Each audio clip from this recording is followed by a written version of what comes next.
Greetings all, this is Mr. Izad coming to you with a video tutorial which will demonstrate a practical and purposeful way for teachers to incorporate use of technology into their instruction.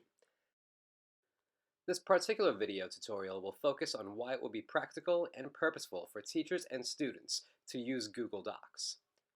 Now before I do that, I'd like to introduce 3 reasons why technology should be used to drive instruction: immediacy, convenience, and accuracy.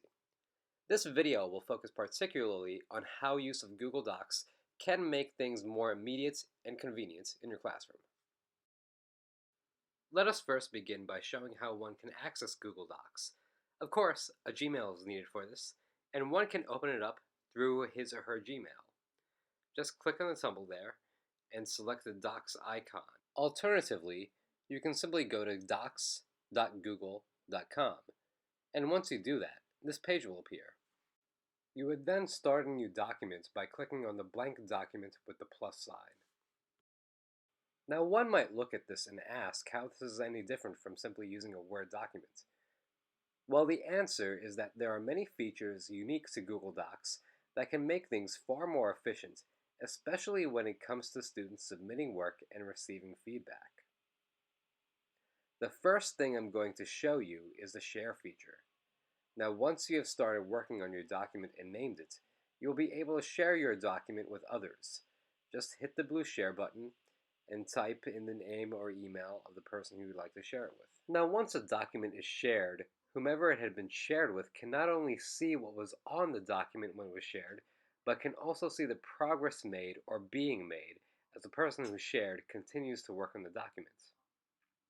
In other words, once the doc has been shared, there is no need to share it again, as everyone that you share the doc with has access to it and can see any updates that are made, even as the updates are being made. I usually have my students share the document right after they put the heading on their doc, so that I could provide students with feedback as they are working on the assignments. And in order to do that, students would make sure that Can Edit is selected before they share their document with me. That way, I am not only able to make edits on their actual documents, I can comment as well. Essentially, I will look at their documents as they are typing, and will provide written feedback using the comments feature so that they can immediately apply my feedback. Also notice some of the timestamps on my comments.